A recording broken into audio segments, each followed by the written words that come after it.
Rachel Emmanuel brings the news each day. On Alberta Roundup, she has her say. Hey everyone, welcome back to the Alberta Roundup. I'm your host, Rachel Emmanuel. Today, I am joined by Darrell Komick. Komick is the president of the Constituency Association for Calgary-Lougheed. You guys are going to be able to hear him today, but due to some connectivity issues that we're having, classic Alberta, we're just going to put a photo of him up today. And him and I are going to be taking a look at the Injection of Truth town hall that his CA hosted in Calgary-Lougheed last week. Darrell, thanks so much for being here today, and sorry for the connectivity issues that we've been having this morning. Well, we just roll with the punches. That seems to be the way we have to handle things these days, Rachel. Absolutely. I couldn't have said it better myself. So let's start by taking a look at this town hall, which took a look at COVID-19 vaccine data, took a very critical look. You guys had a lot of renowned experts come and give their 2 cents saying that they believe the COVID-19 vaccine to be quite dangerous and recommended people against taking it. In some cases went as far as to suggest that those who had taken it should begin taking a look at detoxing their body. This event was considered very controversial. I know that you guys had it deplatformed from Eventbrite and ended up having to sell the tickets through another means. Were you surprised at how controversial this event was seen as? Certainly, I was very surprised to see how controversial it was. I mean, we started this by asking a simple question. We wanted to know if someone could explain to us why the number of unexplained deaths in children in Alberta had increased by 350%. We hadn't even asked a question about COVID jabs. It was simply this question based on AHS data. Ironically, when we went through the data the 15th or 30th time, I'm not exactly sure, we found out that we actually made a mistake and that it wasn't 350%. It was 3,328% increase in unexplained deaths.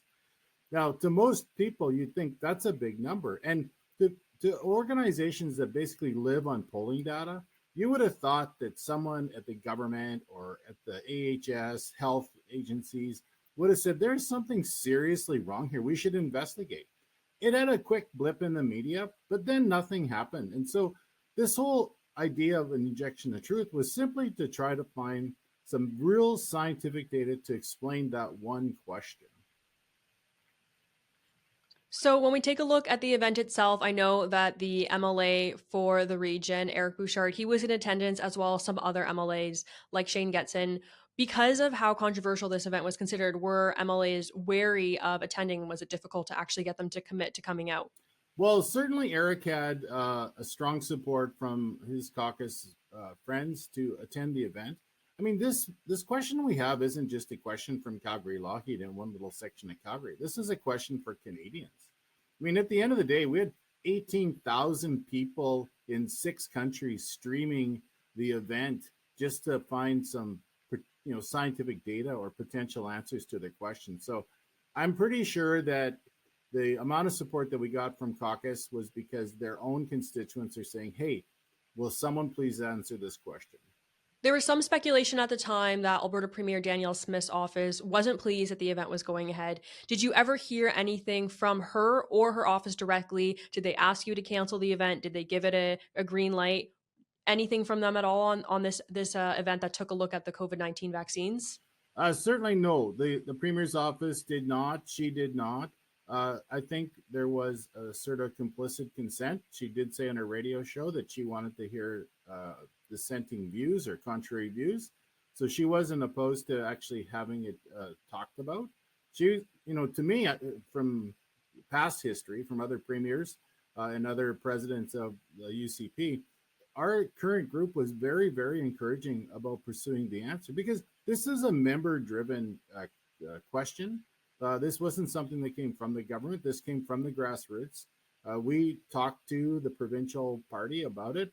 They were 100% on side with what we were doing and asking the question because we have a party policy about bodily autonomy. And so when you get into these issues of supporting conservative policy in Alberta, it's important that the members show the policies that are top of mind to them, and also to put as much education and information forward for the government to make the right decision.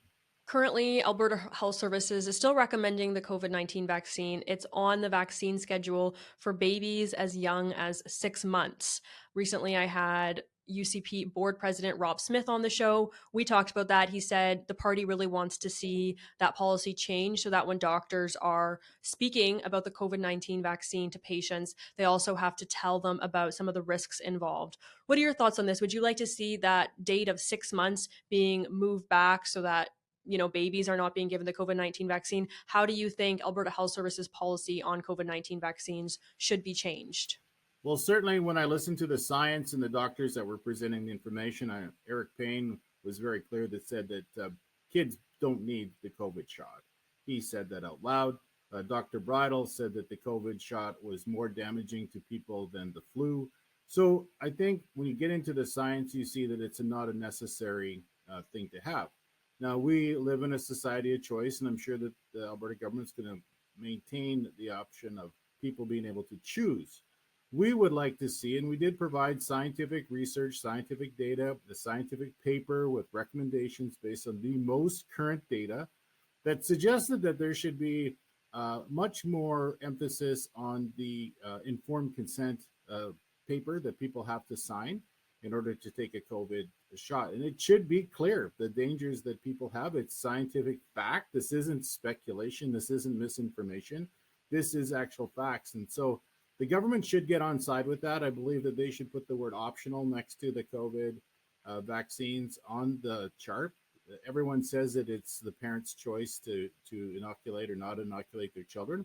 But by having it on the site and on the list without any sort of notation, I think it basically says to parents that the government endorses this particular process. And it doesn't really say parents and moms, dads have the option of taking the shot with their kids or not.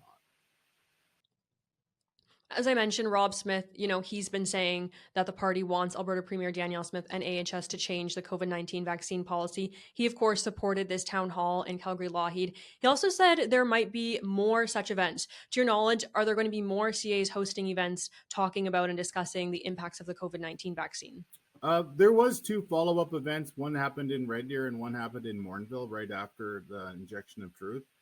We certainly are looking at a second event that will focus on a very similar topic, just to, again, provide the science the opportunity to be vocal and not silenced.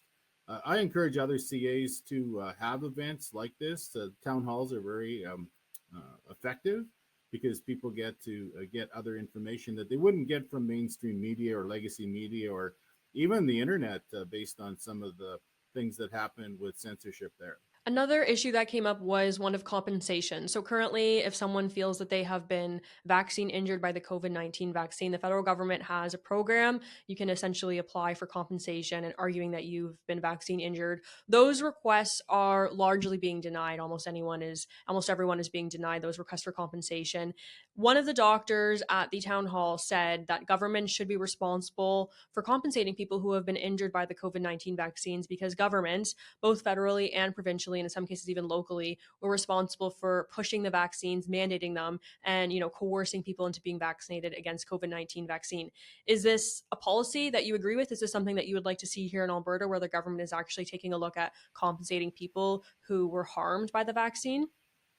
Well, certainly, I think people who are harmed by this injection, I mean, it's proven now to be a genetic modified therapy. It's not technically a vaccine by definition. A vaccine is one shot and you protect yourself and the others around you. So clearly, by Canada's own definition, this has never been, it's not a vaccine.